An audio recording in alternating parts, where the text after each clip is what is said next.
हम कंप्यूटर के मुतालिक पढ़ेंगे। सबसे पहले जो बेसिक है हमारा कंप्यूटर का, उसका एक ओवरव्यू कर लेते हैं। वैसे तो आप लोग पढ़ के आ चुके होंगे कंप्यूटर के हवाले से, लाइक अपने स्कूल लाइफ के अंदर। तो आज हम ओवरव्यू लेंगे कंप्यूटर का। और यूट्यूब पे मेरा चैनल बना हुआ है, जितनी भी क्लासेस हो रही हैं वो तमाम यूट्यूब के चैनल पे चलेंगी और उसको आपने सब्सक्राइब भी करना है। और वहाँ पर इन केस एमरजेंसी कि आपकी छुट्टी हो जाती है तो आपने वो वीडियो उस दिन लाजमी देखनी है, ठीक है।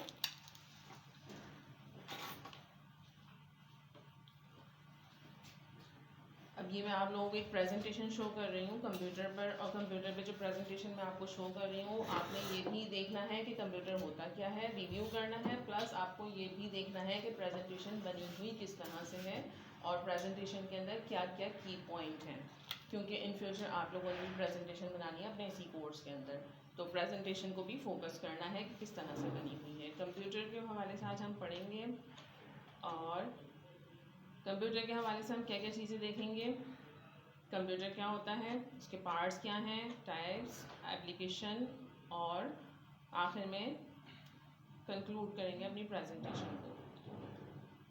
सबसे पहले तो हम कंप्यूटर की बात कर लेते हैं। कंप्यूटर होता क्या है। कंप्यूटर जो है वो एक इलेक्ट्रॉनिक मशीन या इलेक्ट्रॉनिक डिवाइस है। इसकी प्रॉपर डेफिनेशन होती है जो आप लोगों को मैं लिखवा दूंगी। तो एग्ज़ाम के अंदर जब भी आपने लिखनी है प्रॉपर डेफिनेशन लिखनी है। लेकिन अगर कोई आपसे पूछता है कि कंप्यूटर क्या है तो आप जस्ट उसको बता दें कंप्यूटर इज़ इलेक्ट्रॉनिक मशीन या इलेक्ट्रॉनिक डिवाइस। फर्दर जब आपसे क्वेश्चन पूछा जाए तो ही आपने जवाब देना है। अच्छा, इसके अलावा कंप्यूटर जो है वो आप लोगों को बहुत अच्छी तरह से मालूम है, मुख्तलिफ काम करते हैं आप लोग कंप्यूटर पे। लाइक आप लोग यूट्यूब इंटरनेट ब्राउजिंग कर रहे होते हैं, यूट्यूब चला रहे होते हैं, ईमेल कर रहे होते हैं, लाइक फेसबुक वगैरह ऑपरेट कर रहे होते हैं, इंस्टा चला रहे होते हैं। बहुत सारे काम जो है वो कंप्यूटर से हम लोग कर रहे होते हैं। वैसे तो अगर इंडस्ट्री वाइज देखा जाए तो इसके काम जो है वो बहुत ज़्यादा और डिफ़िकल्ट होते हैं। लेकिन अगर हम जर्नल यूज़ की बात करें, नॉर्मली हम बात करें, तो कंप्यूटर जो है वो हम लोग गेमिंग के लिए या फिर वीडियो एंटरटेनमेंट वगैरह के लिए इस्तेमाल कर रहे होते हैं घरों के अंदर, या फिर इन स्टूडेंट लाइफ जब हम स्टूडेंट होते हैं तो हम डॉक्यूमेंटेशन वगैरह का काम कर रहे होते हैं, डॉक्यूमेंट्स बना रहे होते हैं अपने। और कंप्यूटर जो है वो इसी वजह से बहुत ज़्यादा यूज़फुल है कि कंप्यूटर जो है हर जगह इस्तेमाल हो रहा है। इसके डिफरेंट पार्ट्स हैं, 3 पार्ट्स हैं, 3 मेन पार्ट्स हैं, याद रखिएगा। Hardware, software, user, 3 main parts हैं। इन तीनों में से कोई भी एक नहीं होगा, आपका कंप्यूटर प्रॉपर वर्क नहीं करेगा। ये हार्डवेयर है, जैसे इस तरह से कंपोनेंट है, कीबोर्ड हो गया, माउस हो गया, तमाम चीज़ें हार्डवेयर के अंदर आती हैं। सॉफ्टवेयर जो हमारा प्रोग्राम चल रहा है जिसके ऊपर मैं आपको प्रेजेंटेशन दिखा रही हूँ, ये सॉफ्टवेयर होते हैं। इसी तरह से और भी दूसरे सॉफ्टवेयर होते हैं, लाइक विंडोज़ वगैरह। विंडोज़ का सॉफ्टवेयर मेन सॉफ्टवेयर है, इसको सिस्टम सॉफ्टवेयर कहते हैं। अभी आगे चल के मैं बताऊंगी, अगर विंडोज़ नहीं होगी तो आपका कंप्यूटर सिस्टम नहीं चलेगा। यानी कि मेन सॉफ्टवेयर जो है हार्डवेयर, कीबोर्ड, माउस, मॉनिटर वगैरह होने चाहिए। सॉफ्टवेयर में आपकी विंडोज़ होनी चाहिए तो आपका कंप्यूटर सिस्टम रन करेगा। नेक्स्ट, यूज़र में मुझे होना ज़रूरी है, अदरवाइज़ कंप्यूटर रन नहीं करेगा। मेरा होना भी ज़रूरी है, यूज़र का होना भी ज़रूरी है। ये 3 मेन पार्ट्स हैं जिसके बगैर कंप्यूटर प्रॉपरली वर्क नहीं करेगा।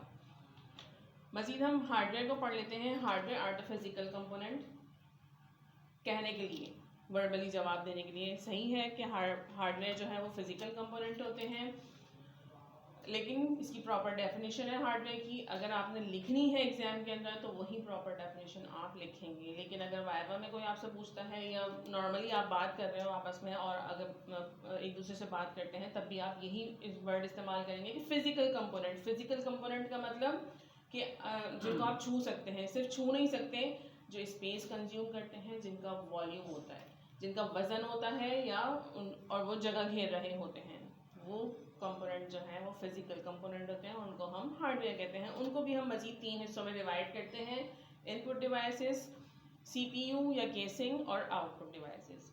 इनपुट डिवाइसेस के अंदर बहुत सारे इनपुट डिवाइसेस हैं, लेकिन कीबोर्ड और माउस होना बहुत ज़्यादा ज़रूरी है हार्डवेयर को कंप्लीट करने के लिए। इसी तरह से केसिंग है, केसिंग के अंदर power supply unit, motherboard, hard disk drive, ये चीज़ें होनी ज़रूरी हैं। और आउटपुट डिवाइस में मॉनिटर होना ज़रूरी है। इनपुट डिवाइसेस भी बहुत सारी हैं, केसिंग के अंदर भी आप बहुत सारी चीज़ें इंस्टॉल कर सकते हैं, इसी तरह से आउटपुट डिवाइसेस भी बहुत सारी हैं, लेकिन जो मेन है वो मैंने आपको बताई और आप लोगों के सामने भी आप लोगों को नज़र आएंगी कि इनपुट डिवाइसेस में कीबोर्ड और माउस होना ज़रूरी है, आउटपुट डिवाइस में मॉनिटर होना ज़रूरी है, और केसिंग के अंदर आपका motherboard, hard disk, power supply ये होना ज़रूरी है। ठीक है, मज़ीद ये इनपुट डिवाइसेस जैसे मैंने अभी आप लोगों को बताया था कि इनपुट डिवाइसेस बहुत सारी होती हैं, तो ये कुछ इनपुट डिवाइसेस यहाँ पर दिखाई गई हैं आप लोगों को। और इनपुट डिवाइसेस का काम क्या होता है कि ये कंप्यूटर को केसिंग को डेटा दे रही होती है, मतलब आप जो है इससे कंप्यूटर चला रहे होते हैं, इनपुट कर रहे होते हैं, बता रहे होते हैं कंप्यूटर को कि क्या काम करना है। ये हमारी केसिंग है। केसिंग के अंदर जैसे मैंने आप लोगों को बताया था, ये पावर सप्लाई है, हार्ड डिस्क हो गई और ये मदरबोर्ड हो गया। ठीक है, ये तीनों चीज़ें होनी ज़रूरी हैं। इसके अंदर भी मज़ीद डिवाइसेस होती हैं। जब हम हार्डवेयर पढ़ेंगे तो इसको भी हम थॉरली पढ़ेंगे कि क्या क्या चीज़ें होती हैं। ये हार्ड डिस्क है हमारी, ये CD रोम है, ये हमारा मदरबोर्ड प्रोसेसर लगा है जिसके अंदर, और ये रैम एंड रोम है। अब आ जाते हैं हम आउटपुट डिवाइसेस पे, जो मैंने बताया था कि जिससे हम आउटपुट ले रहे हैं, कंप्यूटर हमें बता रहा है कि क्या काम करना है, क्या काम उसने किया, कैसे किया, ये तमाम चीज़ें वो आपको यहाँ शो कर रहा है ऑन मॉनिटर। तो मॉनिटर जो है वो हमारी आउटपुट डिवाइस है, मतलब कंप्यूटर इसको दे रहा है, हमसे ले रहा है थ्रू कीबोर्ड और माउस। तो कीबोर्ड और माउस इनपुट डिवाइस हुई, और कंप्यूटर जो हमें शो कर रहा है, जिस डिवाइस के थ्रू हमें शो कर रहा है, वो आउटपुट डिवाइस है, दैट इज़ मॉनिटर। मॉनिटर के ऊपर जितना भी डेटा आपको शो हो रहा होता है, that is soft copy. Monitor के ऊपर जो डेटा है वो सॉफ्ट कॉपी, लेकिन प्रिंटर से जो हम डेटा प्रिंट कर लेते हैं in form of paper, that is hard copy. ये भी आप लोग याद रखिएगा। ठीक है जी, ये तो था हमारा हार्डवेयर। मजीद आउटपुट डिवाइसेस हैं। प्रिंटर भी ज़्यादातर इस्तेमाल होता है, और इसमें भी दो तरह के प्रिंटर होते हैं, इम्पैक्ट और नॉन इम्पैक्ट प्रिंटर। ठीक है जी, ये भी कुछ आउटपुट डिवाइसेस हैं। प्लॉटर बड़े बड़े प्रिंट करने के लिए, मैप्स प्रिंट करने के लिए, टेक्सटाइल इंडस्ट्री के अंदर, या न्यूज़पेपर प्रिंट करने के लिए तमाम जो है प्लॉटर्स इस्तेमाल होते हैं। स्पीकर भी आउटपुट डिवाइस है। ठीक है, एक ये मल्टीमीडिया प्रोजेक्टर है जो ये लगा हुआ है, और ये भी आउटपुट डिवाइस होता है, और बिग स्क्रीन के ऊपर ये इसका आउटपुट शो हो रहा होता है। हार्डवेयर हमने पढ़ लिया। फिजिकल कंपोनेंट थे, क्या क्या थे, 3 मेन पार्ट्स थे, input device, CPU, output device. ठीक है, अब हम आ जाते हैं सॉफ्टवेयर की तरफ। Software are set of instruction या सेट ऑफ प्रोग्राम्स। वर्बली यानी वाइवा के पॉइंट ऑफ व्यू से अगर आपने बात करनी है, आपने जवाब देना है, कोई पूछे सॉफ्टवेयर क्या है, या मैं पूछूं सॉफ्टवेयर क्या है, तो आपने यही जवाब देना है, सेट ऑफ इंस्ट्रक्शन या सेट ऑफ प्रोग्राम्स। सॉफ्टवेयर भी दो तरह के होते हैं, एक होता है सिस्टम सॉफ्टवेयर, दूसरा होता है एप्लीकेशन सॉफ्टवेयर। सिस्टम सॉफ्टवेयर नाम से ही शो हो रहा है कि सिस्टम को चलाने के लिए, कंप्यूटर सिस्टम को चलाने के लिए जो सॉफ्टवेयर चाहिए वो सिस्टम सॉफ्टवेयर है। और वो कौन सा सॉफ्टवेयर होता है? विंडोज़।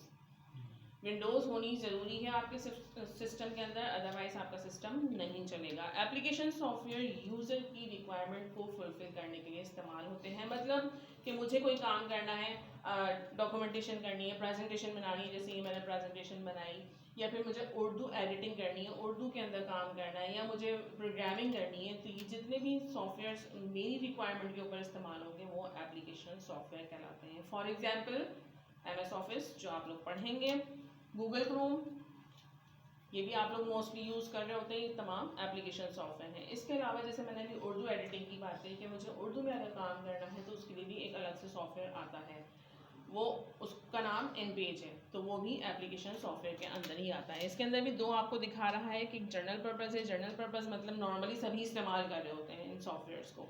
इसके अलावा स्पेशल पर्पज़, जैसे उर्दू में स्पेशली अलग से कोई काम करना है तो उसके लिए जो सॉफ्टवेयर्स होते हैं वो स्पेशल पर्पज़ सॉफ्टवेयर कहलाते हैं।